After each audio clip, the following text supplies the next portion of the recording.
Honorable members, Honorable Speaker.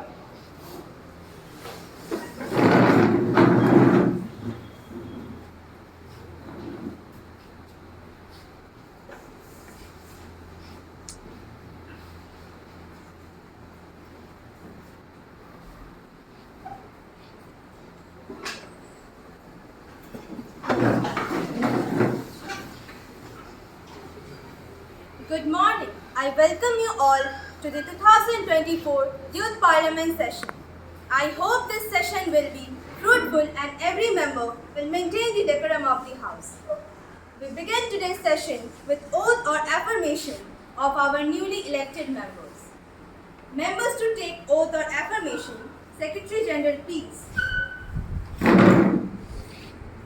Sri Kuldeep Prasad, who stands elected from the Amritsar constituency of Punjab, will now take the oath or affirmation.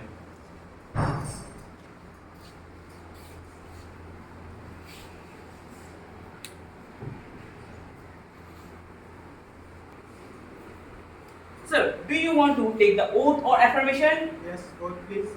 In which language would you like to take the oath? In English please.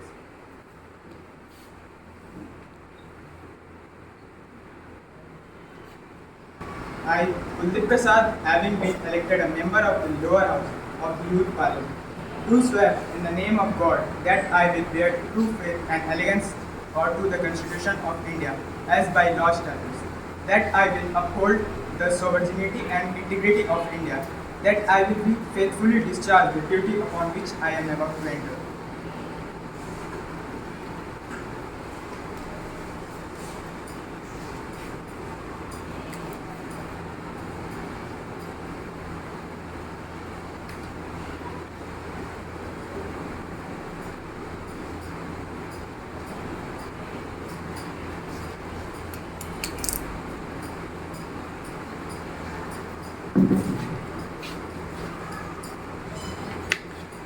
Sri Raman Kumar Prasad, who stands elected from the Damdam constituency of West Bengal, will now take the oath or affirmation.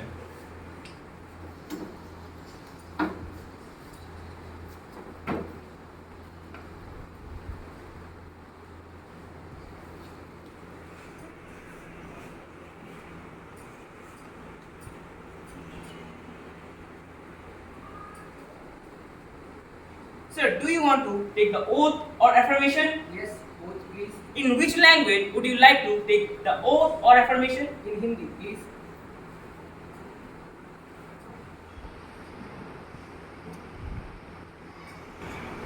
मैं युवा मंत्री श्री रमन कुमार प्रसाद ये शपथ लेता हूँ कि मैं संविधान का ईमानदारी से पालन करूंगा, अपने पद का कभी गलत इस्तेमाल नहीं करूंगा और लोगों की सच्चे दिल से सेवा करूंगा।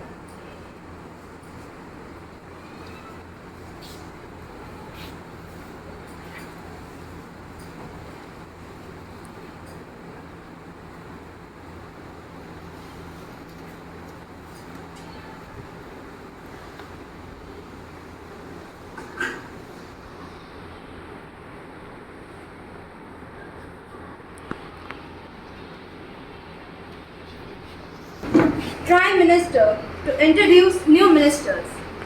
Honorable Speaker, Madam, I have pleasure in introducing to you and through you to the House my colleagues, the new ministers. Shri Kuldeep Prasad, Minister of Information and Broadcasting. Shri Raman, Minister of Youth. Now the question hour starts. Question number 101, Miss Priya.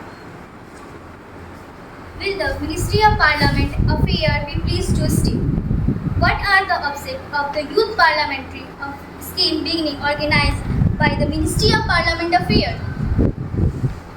Honorable Minister of Parliamentary Affairs, please. Honorable Speaker, Madam, through you I want to share the objectives of Youth Parliament Scheme. The main objective is to instruct the students with the parliamentary procedures and system. It will further develop an insight regarding the activities of the parliament among the students and assist them in their perception of matters of public interest and form their opinions on those issues.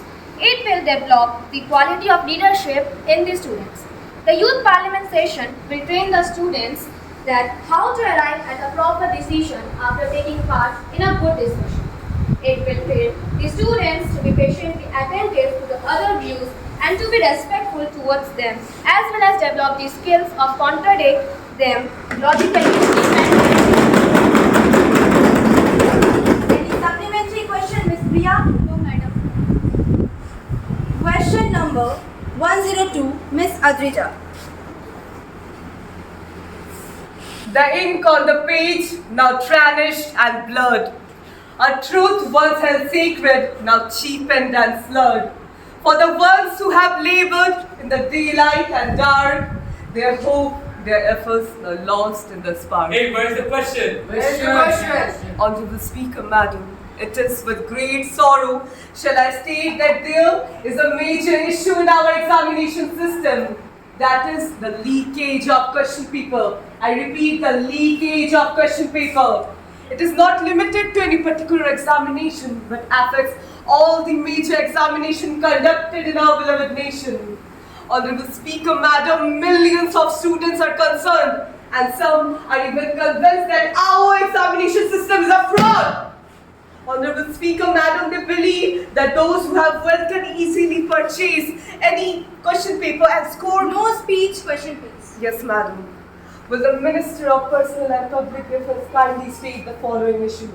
As this is a systematic level issue, which steps are exactly being implemented to resolve this at a systematical level, and is cancellation of examination after the leakage of question paper, putting an undue burden on the system, causing both mental as well as financial burden to the candidates and affecting their preparation adversely.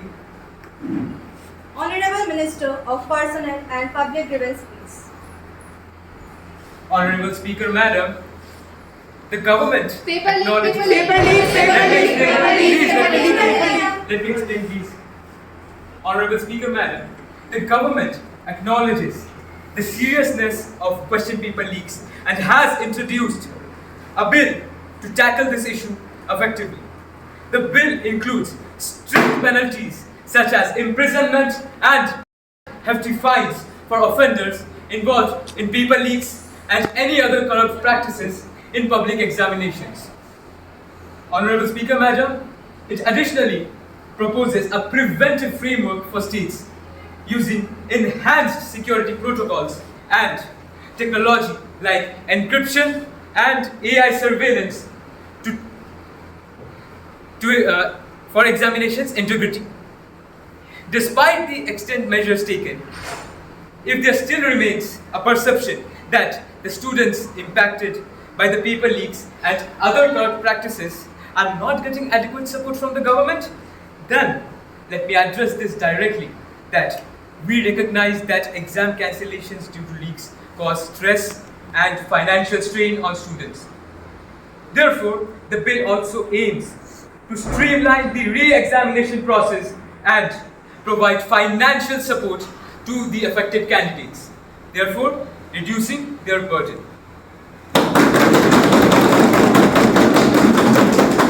Any supplementary question, Ms. Adrija? No, Madam. I would like to ask a question to the Honorable Minister of Public Grievance. You may proceed. Why the students who are go for the competitive exam are truly such? They have to remove their hair clips, earrings and other ornaments and shoes during the friction. Honorable Minister of Personnel and Public Grievance, please. Honorable Speaker, Madam, let me clarify that this legislation does not place any burden on students or candidates. Our government's priority is to ensure that no contestant endures any form of physical or mental distress. We are committed to simplify the admission criteria for competitive examination and making the process more transparent and less stressful for students.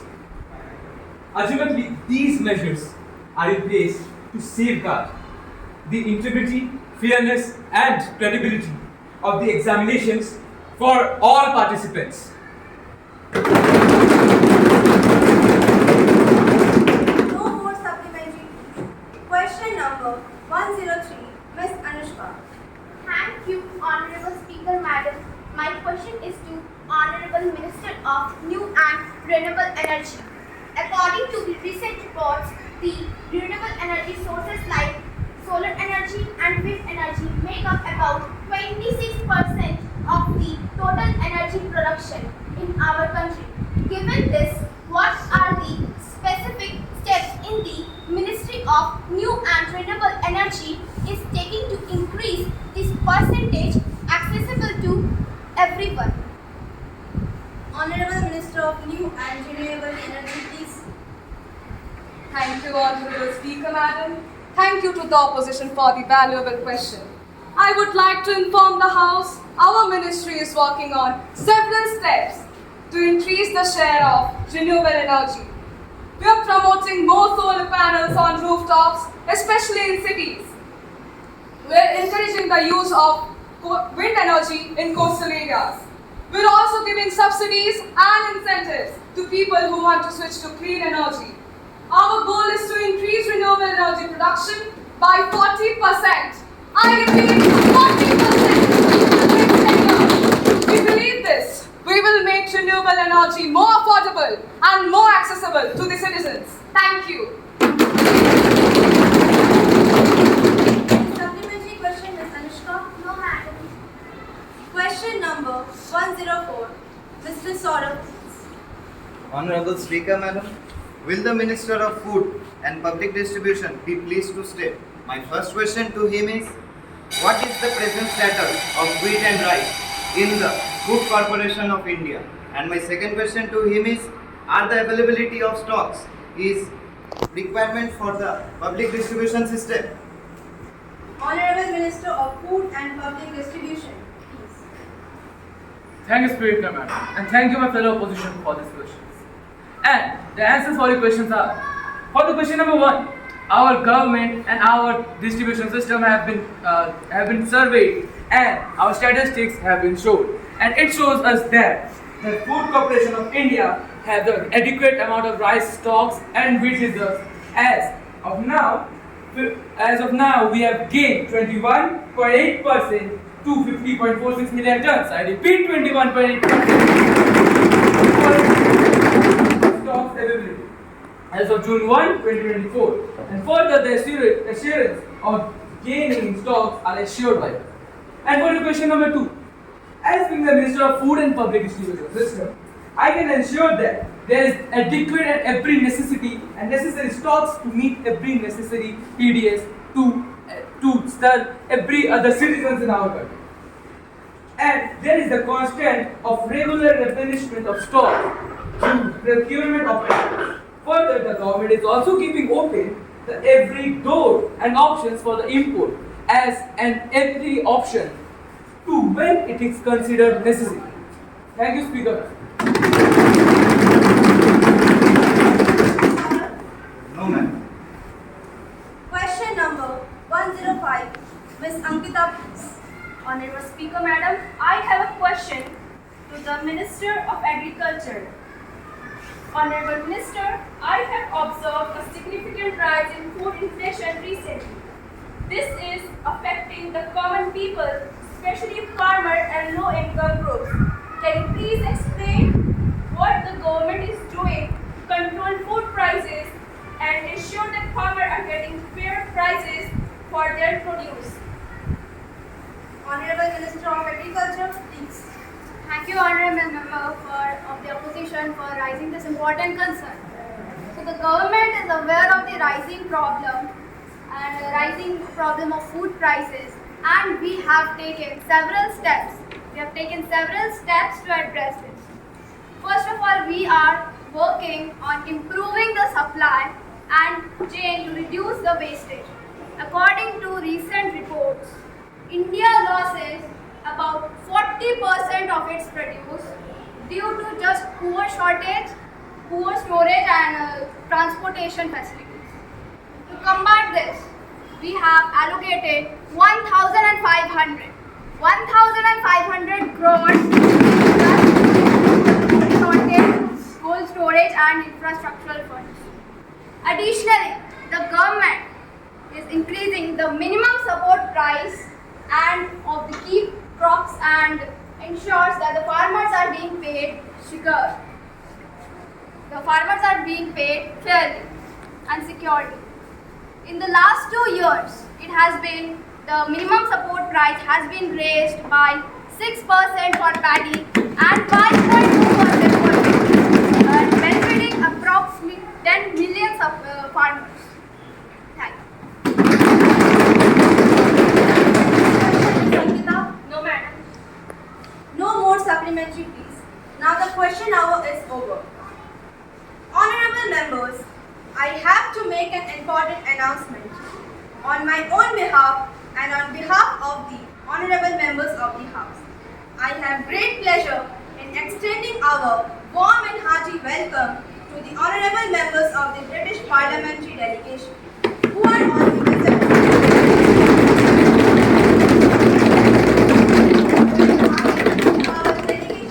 The delegation arrived on Sunday, 21st August. They are now seated in the special box. We wish them a very happy and comfortable stay in our country.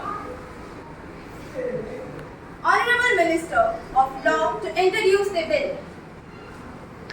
Honorable Speaker Madam, with your permission, I move the Nari Shakti Bill 2024.